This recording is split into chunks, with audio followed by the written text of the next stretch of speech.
Good morning all of you. आज का हमारा टॉपिक है psycho social and educational characteristics, functional limitation, role of family and community, participation with reference to locomotor impairment. ठीक है बेटा, locomotor impairment का हमने करना है। इसका मतलब क्या होता है लोकोमोटर इम्पेयरमेंट? गतिशील बाधिता। ठीक है, लोकोमोटर इम्पेयरमेंट मतलब गतिशील बाधिता। तो बाधिता का मतलब क्या होता है? जहाँ पे अक्षम होना। ठीक है, इसका मतलब है आपका जब हम किसी कार्य को करने में असक्षम होते हैं, ठीक है, कर नहीं पाते, तो वो क्या है? लोकोमोटर इम्पेयरमेंट कहलाता है। ठीक है, ये तो हमारी जनरल बात थी। अगर हम मीनिंग करते हैं प्रॉपर वे से तो क्या होती है लोकोमोटर इम्पेयरमेंट? क्या होती है? गति विषयक बाधिता। यह क्या है? यह एक गति विषयक बाधिता है जो शारीरिक प्रतिबंध है जो बालक की शैक्षिक प्रक्रिया पर दुष्प्रभाव डालता है। क्या है ये? Locomotor impairment. इसमें क्या होता है? इसमें उन दैहिक क्षतियों को सम्मिलित किया जाता है जो जन्मजात दोषों, रोग, चोट अथवा किसी दुर्घटना के कारण शरीर के किसी भाग अथवा अंग को क्षतिग्रस्त करके बालक को सामान्य दैहिक क्रियाएं करने में अपंग बनाती है। कहने का मतलब क्या होता है इसमें कि ऐसी कोई भी विकलांगता जिसमें व्यक्ति चल फिर नहीं सकता, शॉर्ट में अगर हम कहें कि ऐसी विकलांगता जिसमें व्यक्ति चल फिर नहीं सकता, वो क्या कहलाती है? Locomotor impairment. ठीक है बेटा, तो इसमें मतलब जनरल व्यक्ति की तरह, जनरल बालक की तरह बच्चा क्या है? इसमें अपनी एक्टिविटी नहीं कर पाता। ठीक है, तो उसको ज़रूरत होती है एक्टिविटी करने के लिए। मान लीजिए किसी का हाथ नहीं है, तो कई बार आजकल क्या है, गवर्नमेंट की तरफ से हम क्या कर सकते हैं, हमें फैसिलिटीज़ ले सकते हैं हम उनसे कि कोई नकली हाथ भी लगवा सकता है, नकली जिसका पैर नहीं है वो पैर भी लगवा सकता है। फिर हम जनरल व्यक्ति की तरह अपनी जो एक्टिविटी है वो कर सकते हैं। तो इसमें यही बताया गया है। इसमें क्या होता है? पोलियो, जैसे मान लीजिए ये किसके द्वारा हो सकती है? पोलियो के द्वारा भी हो सकती है। किसी का हाथ और पांव कट जाना, उससे भी हो सकती है। किसी बीमारी की वजह से भी हो सकती है। ठीक है, किसी दुर्घटना की वजह से भी हो सकती है ये बीमारी, लोकोमोटर इम्पेयरमेंट। ठीक है बेटा, तो इसे सामान्य तौर पर हम कौन सी बीमारी है जिसे हम देख सकते हैं? ठीक है, क्योंकि जब किसी भी शरीर के किसी के अंग में डिफेक्ट होगा वो हमें क्या है? दिखाई देगा। ठीक है, जो चीज़ दिखाई देगी वो हमारे सामने है। मान लीजिए किसी का हाथ नहीं होता, किसी का पैर नहीं है, किसी के अंग में कई बार क्या होता है, किसी का कान नहीं होता, ठीक है, होठ नहीं होता, तो ये चीज़ हमें दिखाई दे रही है। ठीक है, तो ये क्या है? लोकोमोटर इम्पेयरमेंट में जो शारीरिक अपंगता होती है वो हमें दिखाई देती है। ठीक है बेटा, इसमें क्या होता है और क्या बता सकते हैं? इसमें हड्डियों की सामान्य क्रियाओं में ये जोड़ों की, मांसपेशियों की, हड्डियों की, इससे भी क्या होता है? डिफेक्ट होती है। ठीक है, कई बार क्या होता है, किसी की मांसपेशियां भी डिफेक्ट होती है जिसके कारण वो अच्छे से नहीं चल पाता। ठीक है, हड्डियां क्या होता है? टेढ़ापन भी हो जाता है। कई बार क्या होता है, बालक का या व्यक्ति का पैर तो होता है जो इस एबिलिटी से ये लोकोमोटर एबिलिटी में क्या होता है, लोकोमोटर इम्पेयरमेंट में बालक का पैर होता है लेकिन वो टेढ़ा होता है। ठीक है, वो तो गया अपंग बेटा।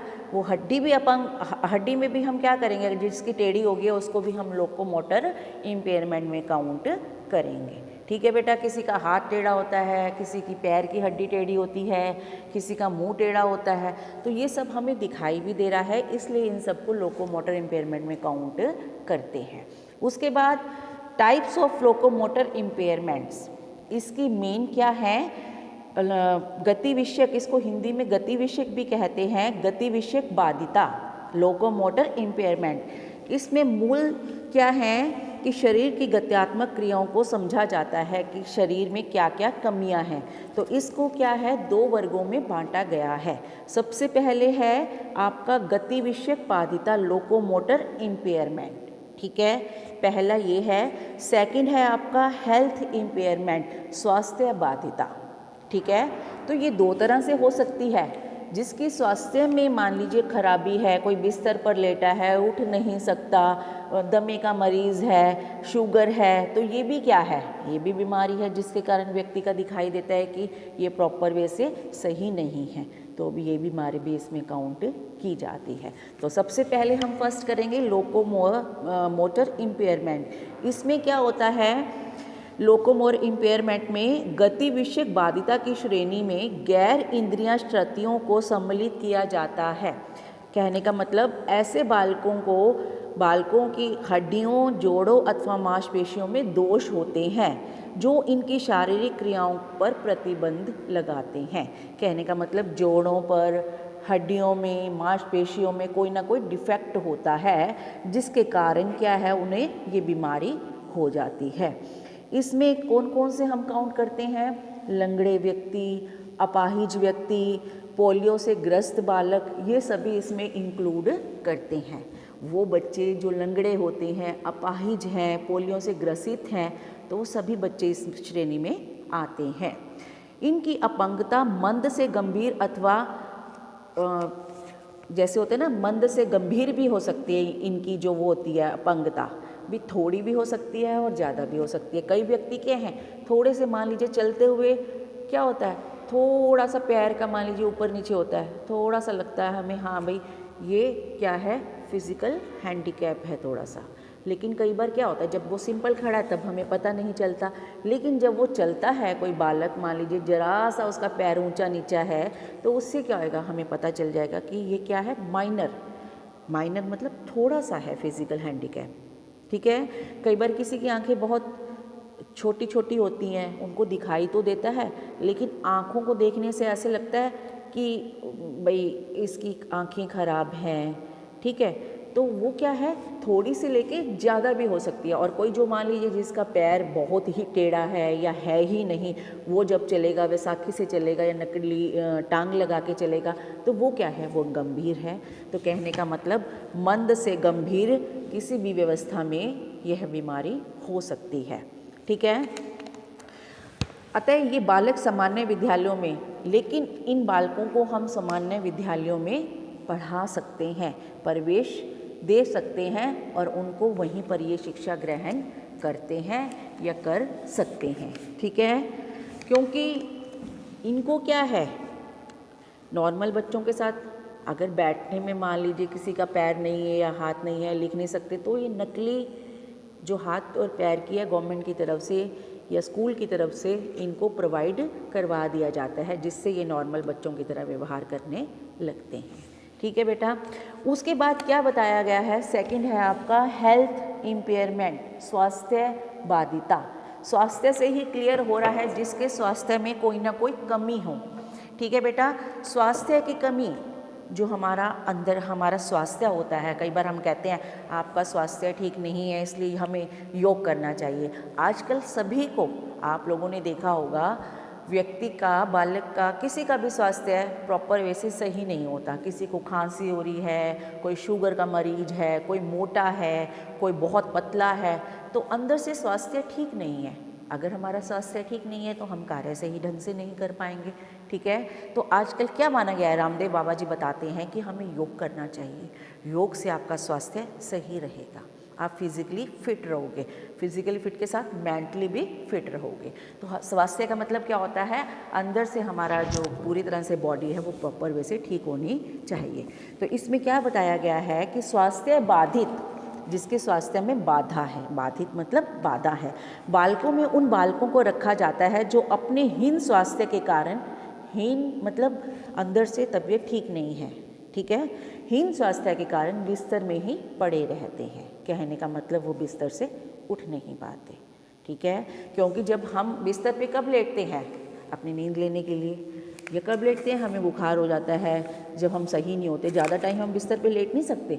ठीक है, हम रात को नींद पूरी करने के लिए हम बिस्तर पे सोते हैं, लेकिन अगर हम बीमार हो तो क्या है, हमें बिस्तर पे लेटे ही रहना पड़ता है। तो अगर हम बीमार होंगे तो हमें बिस्तर पर मजबूरी है हमें लेटना। ठीक है बेटा, तो बिस्तर पर लेटे ही रहना पड़ता है अगर हमारा स्वास्थ्य ठीक नहीं है। ये बालक प्राय किसी रोग से पीड़ित होते हैं और इनकी स्वास्थ्य संबंधी समस्या भी गंभीर होती है, जो हमारे हेल्थ इम्पेयरमेंट्स बालक होते हैं। इनमें क्या होता है, इनकी गंभीर समस्या का कारण कुछ भी हो सकता है। मान लीजिए दमा, कई बार कहते हैं ना दमे का मरीज है, पड़ा हुआ है, लेटा हुआ है, इसकी तबीयत ठीक नहीं रहती, शुगर, ठीक है, और भी ऐसी तरह के रोग हो सकते हैं जो हमें बिस्तर पर लेटने के लिए मजबूर कर देते हैं। तो ये क्या था, स्वास्थ्य बाधित इम्पेयरमेंट, कि इस तरह के बच्चे भी इसमें हम काउंट करते हैं लोकोमोटर इम्पेयरमेंट में। उसके बाद है, अगर हमें इसकी पहचान करने के लिए कहा जाए कि गति विषयक बाधितता की पहचान, आइडेंटिफिकेशन ऑफ लोकोमोटर इम्पेयरमेंट, अगर हमें इनकी आइडेंटिफिकेशन करनी हो तो हम कैसे करेंगे। देखिए, हमें पता भी होना चाहिए। अब हम क्या है, अगर हम जनरल बात करते हैं तो इनके बारे में हम आसानी से पता लगा सकते हैं। ठीक है, क्योंकि ये चीज़ हमें दिखाई देता है कि जो हैंडीकैप्स हैं, जो बीमारी है, क्षतिग्रस्त, हमारी हेल्थ स्वास्थ्य से क्षतिग्रस्त हैं, वो हमें अपनी आंखों से दिखाई देता है कि ये बालक प्रॉपर वे से सही नहीं है या फिजिकल हैंडीकैप है। ठीक है, पहचान, लेकिन हमारे सामने हम प्रॉपर वे से कैसे करते हैं उसके बारे में हम पढ़ेंगे। इसमें क्या होता है, अन्य बाधिताओं की तुलना में जो गति विषयक, इसको गति विषयक अथवा अस्थि बाधित बालक भी कह सकते हैं। कई बार क्वेश्चन में आ जाता है आपका लोकोमोटर इम्पेयरमेंट, अगर हिंदी में भी आ जाता है लिखा हुआ गति विषयक अथवा अस्थि बाधित बालक, तो वो लोकोमोटर इम्पेयरमेंट में ही काउंट किया जाता है। तो इसमें क्या है कि पहचान करना सरल होता है। अभी हमने बात की है ना, ये हमें दिखाई देते हैं कि कैसे हैंडीकैप हैं, लेकिन कई बार क्या होता है, आंशिक रूप से विकलांगता, आंशिक क्या होता है, हल्की सी विकलांगता बालक के होती है, लेकिन कई बार शिक्षक, जब हम क्लास में पढ़ते हैं, वो ध्यान नहीं दे पाते। शिक्षक उनकी जो ये आंशिक रूप से विकलांगता है वो उनको देख नहीं पाते और वो उन्हें समझ नहीं पाते, जिसके कारण कि वो स्टडी ढंग से नहीं कर पाते, उनका लॉस भी होता है। इसलिए हमें क्या करना चाहिए, इनका पता लगाना चाहिए और जो कमी है उसको दूर करना चाहिए। ठीक है, तो क्या है, शिक्षक का ध्यान इनसे वंचित रह जाता है और कई बार शिक्षक उनकी तरफ ध्यान ही नहीं देते, जिसके कारण कि बच्चों को स्टडी में नुकसान उठाना पड़ता है। उसके बाद क्या कहा गया है, व्यवहार अवलोकन। कई बार क्या होता है कि हमें पता चलता है, पता दूसरे से पता चलता है, पेरेंट्स से पता चलता है, उनके व्यवहार से पता चलता है। व्यवहार अवलोकन की सूची की सहायता से ही इन बालकों को पहचानना आसान हो जाता है। ठीक है, और डॉक्टर परीक्षण के द्वारा भी इनको पहचाना जा सकता है। डॉक्टरी परीक्षण, डॉक्टर तो हमें बता ही देते हैं कि ये क्या है, जो आपका बालक है, व्यक्ति है, ये क्या है, हैंडीकैप है। उसके बाद बताया गया है कि डॉक्टरी परीक्षणों द्वारा मूल्यांकन को इन बालकों की पहचान करने का एक विश्वसनीय साधन माना जाता है, क्योंकि डॉक्टर क्या है, सही बताता है बच्चे के बारे में कि ये क्या है, हैंडीकैप है या नहीं। इसलिए डॉक्टरी परीक्षण करवाना भी अनिवार्य है। और बच्चों को स्कूल में जब पेरेंट्स एडमिशन दिलवाने जाते हैं तो टीचरों को भी उनको बताना चाहिए कि ये बच्चा हैंडीकैप है, लोकोमोटर इम्पेयरमेंट है। अगर मान लीजिए आंशिक रूप से तब नहीं पता चलता तो पेरेंट्स को बताना चाहिए। उसके बाद क्या है, इसमें मेन शारीरिक अंगों की क्रियाओं में नियंत्रण का अभाव होना, उसमें सामंजस्य न होना, जो इसकी पहचान हम करते हैं। शारीरिक अंगों की क्रियाओं में नियंत्रण का अभाव। कई बार क्या होता है, कई बच्चे ढंग से खड़े नहीं हो पाते। ठीक है, उनके पैर क्या होते हैं, कमज़ोर होते हैं, मुड़े हुए होते हैं, टेढ़े होते हैं। ठीक है, तो हम शारीरिक वे से उसकी पहचान कर पाते हैं कि उनका क्रियाओं में नियंत्रण का अभाव है, ये बच्चा ढंग से खड़ा नहीं हो पा रहा, इसके पैर में डिफेक्ट है। अगर हाथ, कई बार क्या होता है, हाथ हमारा सीधा नहीं होता, तो हाथ में क्या है, टेढ़ा होता है और वो मुड़ नहीं पाता, तो इससे हम पहचान कर सकते हैं बच्चों की। उसके बाद है चलने फिरने में असमानता के लक्षण होना। चलते फिरते हैं, हमें क्या है, अगर नॉर्मल बालक है तो सही ढंग से चलेगा, लेकिन जो लोकोमोटर इम्पेयरमेंट से ग्रसित बालक है उसको चलने फिरने में भी दिक्कत हो सकती है। ठीक है, इनमें क्या होता है, चलते फिरते गिर भी जाना। कई बार बच्चे क्या होते हैं चलते फिरते, क्योंकि इनको ये बीमारी से ग्रसित हैं, तो चलते चलते वो गिर भी जाते हैं इस बीमारी में। और क्या होता है इसमें हमारे अंग जैसे हाथ, बाजू, पैर, टांग अथवा गर्दन में कोई भी विकृति होना, मतलब कोई भी जैसे होता है ना, हम विकृति का मतलब कह सकते हैं उसमें कोई ना कोई अपंगता होती है। ठीक है, जैसे गर्दन टेढ़ी होती है, हाथ टेढ़ा है आपका, पैर टेढ़ा है, तो ये सब बच्चे इसी में ही काउंट किए जाते हैं। ठीक है, नकली अंगों पर आश्रित होना और उनका उपयोग करना।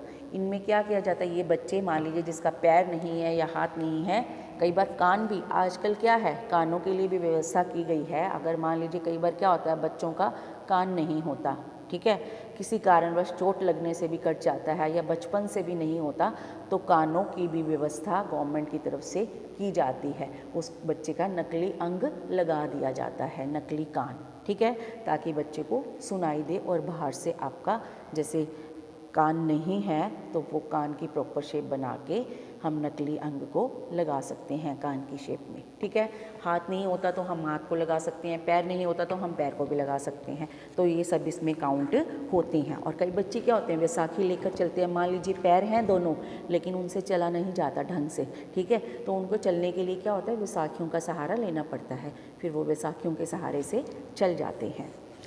और क्या होता है इसमें, नित्य दिन की अपनी जो दैहिक क्रियाओं के संचालन में है असंतुलन होता है और वो लड़खड़ाने लगते हैं। ठीक है बेटा, मतलब उनको जो रोज़मर्रा के कार्य होते हैं उनको करने में दिक्कत आती है, तो ये सभी बच्चे किसके अंडर आते हैं, लोकोमोटर इम्पेयरमेंट। ठीक है बेटा, अच्छे से समझ गए होंगे अब कौन कौन से होते हैं ये। ठीक है, अब इनमें क्या है कि इनमें इनकी समस्याएं क्या होती है। अब आप लोगों ने इनका मीनिंग अच्छे से समझ लिया तो समस्याएं आपको पता ही है। अगर हम जनरल बात करते हैं, रोज़मर्रा की जो कार्य होते हैं इनके, उसमें दिक्कत आती है, चलने फिरने में, स्कूल जाने में, घर में एक जगह से दूसरी जगह बैठने में दिक्कत आती है, तो बहुत सारी, अगर हम जनरल बात करते हैं बहुत सारी बातें हैं।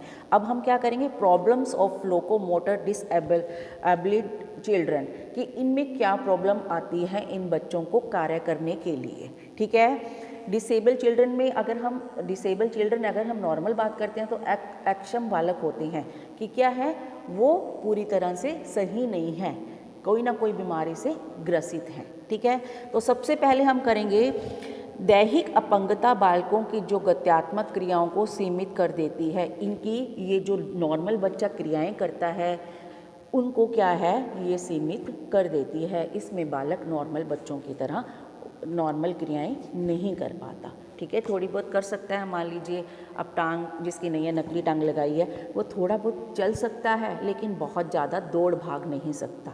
ठीक है, अगर दौड़ता भागता भी है, कई बार हमारे इसमें ऐड भी दिखाते हैं हमारे टीवी में कि एक व्यक्ति है जिसकी टांग नहीं होती है, वो नकली टांग लगाकर दौड़ लगाता है और उसमें फर्स्ट भी आ जाता है। ठीक है, हो सकता है ऐसे, लेकिन फिर भी थोड़ा जनरल व्यक्ति से हम इसको अलग ही काउंट करते हैं।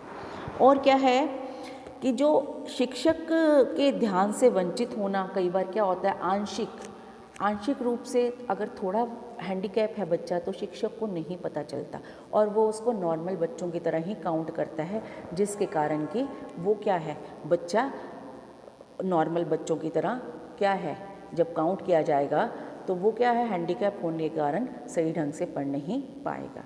ठीक है, कई बार क्या होता है हमें लिखने में दिक्कत आती है, हमारा हाथ टेढ़ा है, हमें लिखने में दिक्कत आ रही है, तो टीचर को पता नहीं चलता, उनको तो ये लगता है कि नॉर्मल बच्चा है, ये नॉर्मल बालक है, लेकिन ये भी समस्या बच्चों को क्या है उनके सामने आती है कि उन्हें शिक्षक ध्यान पढ़ने में जो पढ़ते हैं बच्चे उनकी तरफ ध्यान नहीं दिया जाता और वो अपनी दैहिकहीनता के कारण ये बालक शिक्षक के निकट संपर्क स्थापित करने में झिझक का अनुभव करते हैं और टीचरों को बता भी नहीं पाते कई बार, और शिक्षकों का ध्यान इनकी तरफ नहीं जाता। ठीक है। और क्या है ये, तीव्र तथा गंभीर रूप से बाधित बालक विद्यालय के सामान्य कार्यक्रमों में भाग लेने में असमर्थ होते हैं। कई बार क्या होते हैं, हमारे स्कूल्स में, कॉलेजेस में फंक्शंस होते हैं, उन फंक्शंस में क्या होते हैं, ये बालक क्या होते हैं, उसमें पार्टिसिपेट नहीं करते। क्यों? अपने हैंडीकैप होने के कारण, ठीक है, असमर्थता के कारण। तो इसलिए ये भी बहुत बड़ी बाधा है। और क्या है, सहपाठियों, शिक्षकों तथा साथी समूह की कृपा दृष्टि अथवा अवहेलना दोनों ही अधिक समस्याएं। इनको क्या है, इनके सामने कई बार क्या होते हैं, इनकी फ्रेंड सर्कल होता है, टीचर्स होते हैं, तो इनको नॉर्मल बच्चों की तरह नहीं समझते, जिनके कारण कि इनमें हीन भावना उत्पन्न हो जाती है। ये भी एक बहुत बड़ी बाधा है, क्योंकि इनको नॉर्मल बच्चों की तरह नहीं समझा जाता। ठीक है बेटा। उसके बाद है हमारा शिक्षण व्यवस्था का उपयुक्त नहीं होना। कई बार क्या होता है, इन बच्चों के लिए हमें बहुत सारी फैसिलिटी चाहिए होती हैं, ठीक है, क्योंकि टेक्निक्स भी चाहिए होती है नई नई। कई बच्चा क्या होता है, बैठने में असमर्थ है, लिखने में असमर्थ है, तो उनके अकॉर्डिंग उनकी तरह फैसिलिटी हमें चाहिए होती है, लेकिन क्या होती है, स्कूल की तरफ से प्रोवाइड नहीं होती, तो इसलिए बच्चे को बहुत दिक्कत आती है। ठीक है, बैठने में, पढ़ने लिखने में, तो क्या होता है, उन पे पढ़ने लिखने का अभाव होता है, जिसके कारण कि वो नॉर्मल बच्चों की तरह आगे नहीं बढ़ पाते। ठीक है बेटा। तो ये क्या था हमारा problems of locomotor disable children. इन बच्चों के लिए क्या समस्याएं थी। कल हम करेंगे इसके उपाय, इनको दूर करने के लिए क्या क्या सुजेशंस हैं। Thank you.